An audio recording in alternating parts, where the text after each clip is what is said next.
Viewers, এবার আমরা দেখব কিভাবে স্টাফদের অ্যাটেন্ডেন্স নিতে হবে সফটওয়্যারের মধ্যে। তো অ্যাটেন্ডেন্স নেওয়ার জন্য আমরা অ্যাটেন্ডেন্সে ক্লিক করব। এখানে এসে পিক স্টাফ অ্যাটেন্ডেন্স এখানে ক্লিক করব। করলে আমাদের যত ইউজার আছে সবার লিস্ট চলে আসবে। এর মধ্যে থেকে আমরা যার অ্যাটেন্ডেন্স নিতে চাচ্ছি তার নামের উপর ক্লিক করব।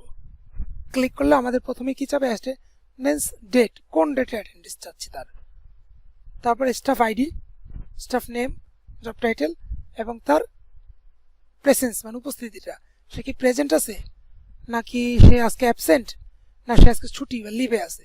মনে করেন আমি তার প্রেজেন্ট দিলাম, প্রেজেন্ট দিয়ে আমি সেভ অ্যাটেন্ডেন্সে ক্লিক করলাম। ওকে, দেন আবার মনে করেন আমি তার 17 জায়গায় 18 তারিখ দিলাম, যে সে 18 তারিখ কি করলো, অ্যাবসেন্ট। তারপর যদি আবার বললাম যে 19 তারিখ কি সে লিভ। ওকে, আবার মনে করেন আমরা দিলাম হচ্ছে 20 তারিখে সে আবার প্রেজেন্ট, সেভ। ওকে, তো এখন আমরা যদি অ্যাটেন্ডেন্স নেওয়ার পরে আপডেট করতে চাই, একই কাজ, পিক স্টাফ অ্যাটেন্ডেন্সে এসে এখানে এসে জাস্ট কি করবো, আমরা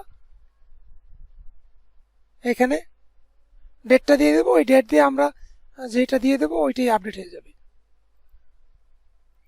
এখন আমরা যে রিপোর্ট দেখতে চাই, আজকের রিপোর্ট দেখতে চাই, আজকে কর্মচারীর স্টাফ কয়জন উপস্থিত, টুডে অ্যাটেন্ডেন্স রিপোর্ট।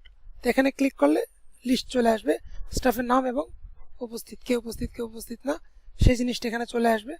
দেখেন মিস্টার এবিসিডি ম্যানেজার, তার অ্যাটেন্ডেন্স হচ্ছে প্রেজেন্ট। আর যে আমরা কয়েকদিনের রিপোর্ট দেখতে চাই তাহলে হচ্ছে এনি ডেট অ্যাটেন্ডেন্স রিপোর্ট।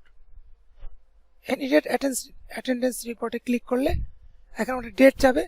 মনে করেন আমরা চাইলাম এই মাসের 1 তারিখ থেকে এই মাসের 31 তারিখ পর্যন্ত অ্যাটেন্ডেন্স রিপোর্ট। এখানে আমরা সি অ্যাটেন্ডেন্স রিপোর্টে ক্লিক করব। ক্লিক করার পরে দেখেন এই একজন স্টাফ আছে, তার তথ্য চলে আসছে। সে কী করছে, প্রেজেন্ট ছিল 2 দিন, অনুপস্থিত ছিল 1 দিন, আর লিভ কাটাইছে 1 দিন। এটা চাইলে আমরা এখান থেকে প্রিন্টও করে নিতে পারবো।